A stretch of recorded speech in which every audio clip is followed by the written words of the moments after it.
ছিলেন বিবেচনাধীন, দ্বিতীয় সাপ্লিমেন্টারি তালিকায় হলেন বৈধ। ভোটার তালিকায় নাম উঠল তৃণমূল কংগ্রেসের 3 প্রার্থী শশী পাজা, শীর্ষণ্য বন্দ্যোপাধ্যায় এবং কাজল শেখের। 28শে ফেব্রুয়ারি প্রকাশিত হয় সংশোধিত ভোটার তালিকা। সেখানে রাজ্যের তৃণমূলের 11 জন প্রার্থীর নামের পাশে লেখা ছিল বিবেচনাধীন। তাদের মধ্যে ছিল রাজ্যের বিদায়ী মন্ত্রী ও শ্যামপুকুরের প্রার্থী শশী পাজা, উত্তরপাড়ার তৃণমূল প্রার্থী ও কল্যাণ বন্দ্যোপাধ্যায়ের ছেলে শীর্ষণ্য বন্দ্যোপাধ্যায় এবং বীরভূমের হাসনের শাসক প্রার্থী কাজল শেখের নাম। শুক্রবার মধ্যরাতে দ্বিতীয় সাপ্লিমেন্টারি তালিকা প্রকাশ হওয়ার পরে দেখা যায় নাম উঠেছে তাদের। রাত্রি 12:30টার সময় আমি ওই যে ওয়েবসাইটে গিয়ে দেখলাম যে আমার polling premises Keshab academy polling booth 209-তে আমার নামটা উঠেছে। আমার বিশ্বাস ছিল যে আমার নাম আসবে, তাই আজকে দেখতে পাচ্ছি আমি 331 নম্বর সিরিয়ালে আমার নাম রয়েছে। বিষয়টিকে তৃণমূলের পারিবারিক ব্যাপার বলে মন্তব্য এড়িয়েছে বিজেপি। কোনো অন্যের পারিবারিক ব্যাপারে আমাদের ডাকাডাকি করবেন না। বিবেচনাধীন থাকা প্রার্থীদের নথি সংক্রান্ত মামলার দ্রুত নিষ্পত্তির আর্জি জানিয়ে শুক্রবারই তৃণমূলের পক্ষ থেকে কলকাতা হাইকোর্টের প্রধান বিচারপতিকে ইমেল করেন চন্দ্রিমা ভট্টাচার্য। সেখানে রাজ্যের বিদায়ী মন্ত্রী লেখেন, প্রথম দফার জন্য মনোনয়নপত্র জমা দেওয়ার শেষ দিন 6 এপ্রিল এবং দ্বিতীয় দফার জন্য 9 এপ্রিল। কিন্তু তৃণমূল কংগ্রেসের এমন 11 জন প্রার্থী রয়েছেন যাদের বিষয়গুলো বর্তমানে নিষ্পত্তির অপেক্ষায় রয়েছে। আদালত যেন নিষ্পত্তি হওয়া সমস্ত মামলার ক্ষেত্রে পরিপূরক তালিকা প্রকাশের সুপারিশ করার বিষয়টি বিবেচনা করেন এবং এই মর্মে ভারতের নির্বাচন কমিশনকে অবিলম্বে উপযুক্ত নির্দেশ দেন। এরপর দ্বিতীয় সাপ্লিমেন্টারি তালিকা প্রকাশ পেলে দেখা যায় ওই 11 জনের মধ্যে 3 প্রার্থীর নাম বিবেচনাধীনের বাইরে, অর্থাৎ এখনও বিবেচনাধীন তৃণমূলের 8 জন প্রার্থী। তাদের মধ্যে রয়েছেন রাজ্যের প্রাক্তন মন্ত্রী ও উত্তর দিনাজপুরের গোয়ালপুকুরের তৃণমূল প্রার্থী গোলাম রব্বানী, লালগোলার আব্দুল আজিজ, দেগঙ্গার আনিসুর রহমান, নওদার সাহিনা মুমতাজ, শামশেরগঞ্জ তৃণমূল প্রার্থী নূর আলম, চণ্ডীতলার সাথী খন্দকার এবং মুথাবাড়ির মোহাম্মদ নজরুল ইসলাম। অন্যদিকে ভোটার তালিকা থেকে বাদ পড়েছেন প্রাক্তন সাংসদ এবং এসইউসি নেতা তরুণ মণ্ডলের নাম। দক্ষিণ হাওড়া বিধানসভা কেন্দ্রের 279 পার্ট নম্বরে তার নাম ছিল, তিনিও বিবেচনাধীন ছিলেন। কৃষ্ণেন্দু অধিকারী, সুদীপ্ত আচার্য, সুদীপ চক্রবর্তী, এবিপি আনন্দ। হাতে আর মাত্র 25 দিন বিধানসভা ভোটের লাইনে দাঁড়াবেন রাজ্যবাসী। ভোট ঘোষণার সঙ্গে সঙ্গে রাজ্যে কার্যকরী হয়ে গিয়েছে আদর্শ নির্বাচনী আচরণ বিধি। এই পরিস্থিতিতে আইন শৃঙ্খলা বজায় রাখতে রাজ্যের সমস্ত জেলা নির্বাচনী আধিকারিক অর্থাৎ জেলা শাসক, পুলিশ সুপার ও পুলিশ কমিশনারদের কড়া নির্দেশিকা দিল নির্বাচন কমিশন।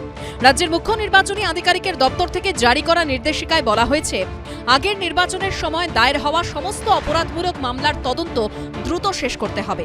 চার্জশিট অথবা ফাইনাল রিপোর্ট দ্রুত জমা দিতে হবে। পলাতক, ঘোষিত অপরাধী ও প্যারোল জাম্পারদের গ্রেপ্তারের জন্য চালাতে হবে বিশেষ অভিযান। কার্যকর করতে হবে সমস্ত জামিন অযোগ্য ওয়ারেন্ট। কমিশনের নির্দেশিকায় স্পষ্টভাবে জানানো হয়েছে, ভোটের দায়িত্ব পালনে কোনো গাফিলতি, অবহেলা বা অসৎ আচরণ ধরা পড়লে সংশ্লিষ্ট আধিকারিকের বিরুদ্ধে কড়া শাস্তিমূলক ব্যবস্থা নেওয়া হবে।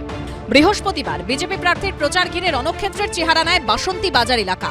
রাস্তায় ফেলে মারধর করা হয় বাসন্তী থানার এক সাব ইন্সপেক্টরকে, মেরে লাঠি ভাঙা হয় কনস্টেবলের পিঠে। এই ঘটনার প্রেক্ষিতে কর্তব্যে গাফিলতির অভিযোগে সাসপেন্ড করা হয় বাসন্তীর আইসি অভিজিৎ পালকে। এবার রাজ্যের সমস্ত থানার ওসিদের উদ্দেশ্যে দেওয়া এই নির্দেশিকায় বলা হয়েছে, ভোটের সময় এলাকায় শান্তি শৃঙ্খলা বজায় রাখতে সমস্ত ব্যবস্থা নিতে হবে।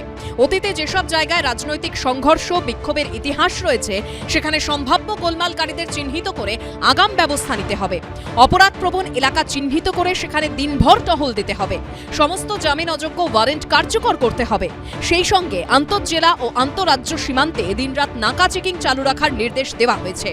নির্বাচন কমিশনের স্পষ্ট নির্দেশ, সিসিটিভি ক্যামেরা 24 ঘন্টা সচল আছে কিনা তাও নিশ্চিত করতে হবে। এই ইলেকশনের জন্যে যে ব্যবস্থা করতে হবে তাতে ওসিরাও আছে, আইসিরাও আছে, জেলা ম্যাজিস্ট্রেটরাও আছে, বুথ লেভেল অফিসাররাও আছে। ইলেকশন কমিশন এদের মাইনে দেয়? এদের রিটায়ারমেন্ট বেনিফিট ইলেকশন কমিশন দেবে? এত ধমক চমক দেবেন না। শেষ ওয়ার্নিং দিচ্ছি, ভালো হবে না, চাকরি খেয়ে নেবো, এইসব কথা উঠছে কেন? আমরা অনেক বিবৃতি এরকম শুনছি, আমরা দেখব কার্যকালে কি হয়। নাহলে আমাদের হাতেও ব্যবস্থা নেওয়ার মতো কিছু ব্যবস্থা আছে, আমরা সেই পথে যাব। তবে আমাদের ব্যবস্থা গণতান্ত্রিক। বিহারের বিজেপি নেত্রীর স্বামীকে মালদায় পুলিশ পর্যবেক্ষক হিসেবে নিয়োগ করা হয়েছে। তৃণমূল এই অভিযোগ তোলায় আগেই মালদার 4 কেন্দ্র মানিকচক, মোথাবাড়ি, সুজাপুর এবং বৈষ্ণবনগরের পর্যবেক্ষক জয়ন্ত কান্তকে সরিয়ে দেয় নির্বাচন কমিশন। এবার আরও 5 জন পুলিশ পর্যবেক্ষককে পরিবর্তন করেছে কমিশন। নতুন পুলিশ পর্যবেক্ষক নিয়োগ করা হয়েছে। মুর্শিদাবাদের জঙ্গিপুর, রঘুনাথগঞ্জ, সাগরদিঘির দায়িত্বে নতুন পুলিশ পর্যবেক্ষক এসেছেন। নতুন পর্যবেক্ষক আনা হয়েছে জামুরিয়া, আসানসোল দক্ষিণ, আসানসোল উত্তর, কুলটি, বারাবরীতে। খড়গপুর সদর, পিংলা, খড়গপুর এবং ডেবরার দায়িত্বে থাকা পুলিশ পর্যবেক্ষককেও বদল করে দেওয়া হয়েছে। নতুন দায়িত্ব পেয়েছেন বাগদা, বনগা উত্তরের পুলিশ পর্যবেক্ষক। হাবড়া, অশোকনগর, আমডাঙ্গার দায়িত্বও দেওয়া হয়েছে নতুন পুলিশ পর্যবেক্ষককে। এর আগে রাজ্যের পুলিশ ও প্রশাসনের অনেক আইএএস, আইপিএসকে বদলি করেছে কমিশন। জানিয়ে রাজ্য সরকার ও নির্বাচন কমিশনের সংঘাত এখনো জারি রয়েছে। এরই মধ্যে সরানো হলো কমিশনেরই পর্যবেক্ষকদের। ময়ূর ঠাকুর চক্রবর্তী, রুমা পাল ও উজ্জ্বল মুখোপাধ্যায়ের রিপোর্ট, এবিপি আনন্দ। এবিপি আনন্দ, এগিয়ে থাকে, এগিয়ে রাখে।